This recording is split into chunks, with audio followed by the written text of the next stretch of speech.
Welcome back. So, everyone pretty much at some point in their life has dreamed of hitting the jackpot.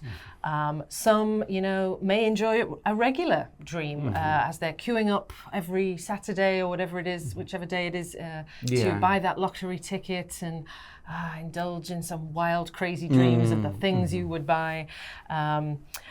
Some people don't play. The work you would quit. Oh, the jobs, the managers we would tell. Yeah, to stuff it. Get stuffed. Yeah.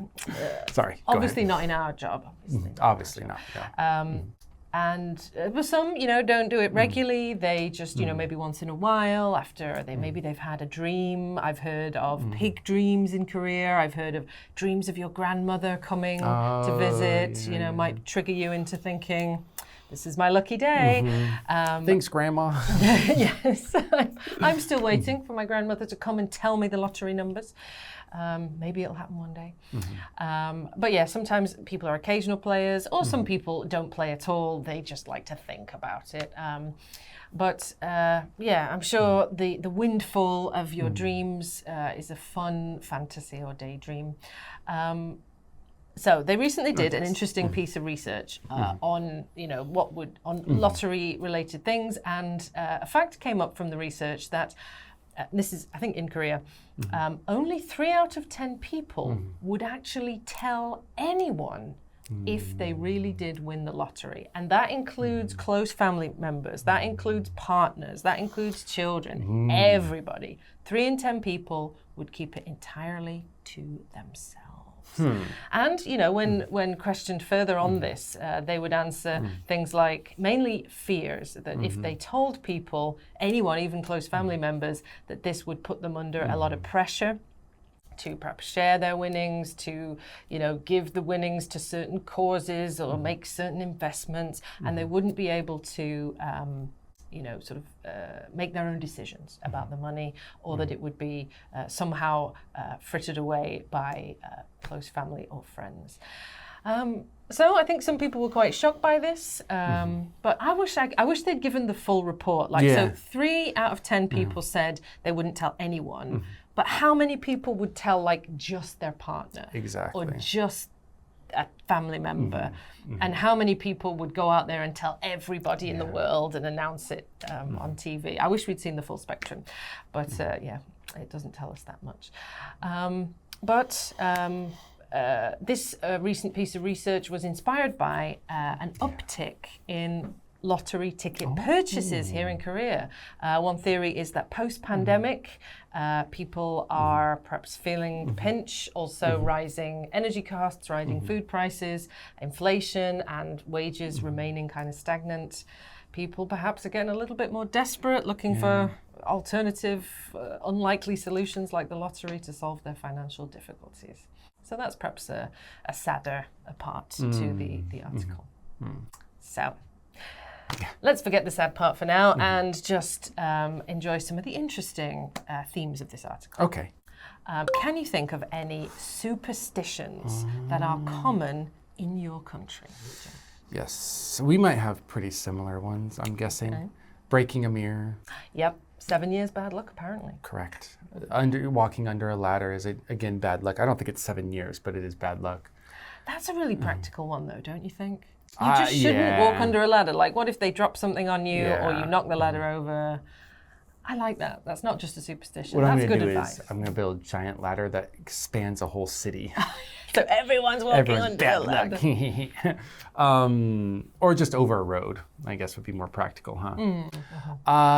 Let's see, black cat. What else would be a bad... Oh, you know what? It's a pretty fun one. I'm sure this is in England as well. Sports. In sports, there's a lot of superstitions, and I'm not talking about just the athletes, the viewers. They'll be like, I need to wear this underwear at this game, or they're not going to win. Or my friend has to stand outside the view of the TV because if he sees any part of the game, they're going to lose.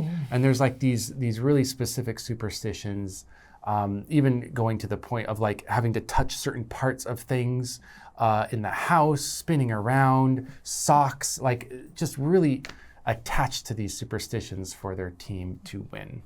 Yes, Yeah. the sports ones do get a bit crazy. Yeah.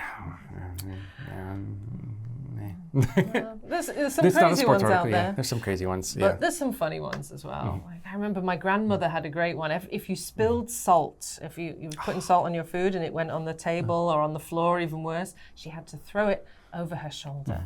And she'd say, because the devil sits on your left shoulder. You have to... But does the devil really care about spilling spilled salt? Yeah. I'm not sure about the logic in there. Maybe the devil's like, man, I love salt. Quit wasting it. Like, Yeah. Or he's sitting there with his mouth open oh, yeah. for you to throw some in. Also, he's actually liking it. Yeah, maybe. Yeah, you know He what? likes Stop that. throwing salt to the devil. He likes it. You never know. Okay, next question.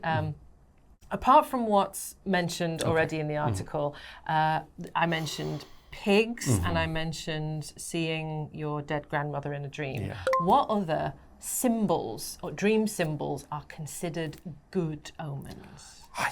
So I thought of this a lot. I don't think there's much dream culture in America. What about Sigmund Freud? What about him? Didn't he write a whole book called The Analysis of Dreams? Oh, I think dream analysis is one thing, but I don't know if there's any sort of good omens in dreams. I think Can we call that yeah. omens? Yeah. I think it's more like, oh, you dreamed of this, and that therefore this type of psychology is, in you, or, it's not about predicting the future, but rather knowing your own psyche more, right? So I wouldn't call those omens, but if you did, yeah. Well, you see, because the one I was thinking of that I know from Freud, because often he's into like opposites. So if you dream of someone dying, maybe that's a dream of a new birth. But again, it's not really an omen. That's him trying to use your psychology to predict what you really are thinking. Yeah. In your I subconscious. guess that would be kind of an omen. But when I did come to Korea, it was very interesting to hear things like excrement being something good or a snake being something good. Really? And I'm like, wait, what? Poop is a good omen? Negative things can be a good omen. Well, that's So it a has bit Freudian. Yeah, a bit Freudian on that one, I guess. I didn't know that about Freud, to be honest. I don't think of him as much as I... He's most No, I don't famous for want his to. sex stuff, I think. When Yeah, people yeah, think yeah. Freud, they think Oedipus complex. They think of cigars. And Yeah. And ties, by the way. Yep. Cigars and ties. So no, I don't think dream culture is a huge thing. Dream interpretation is huge, especially in religion. But dream like omen type things is like there's no like what's it called? Birth dreams, baby dreams. yeah, I never Heard of that. that until here. So I was like, huh.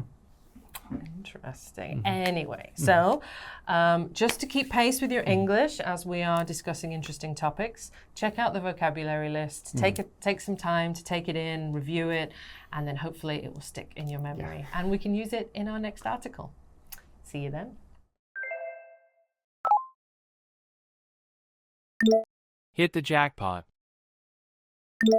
Hit the jackpot. Queue up. Queue up. On a whim. On a whim. Superstition. Superstition. Excrement. Excrement.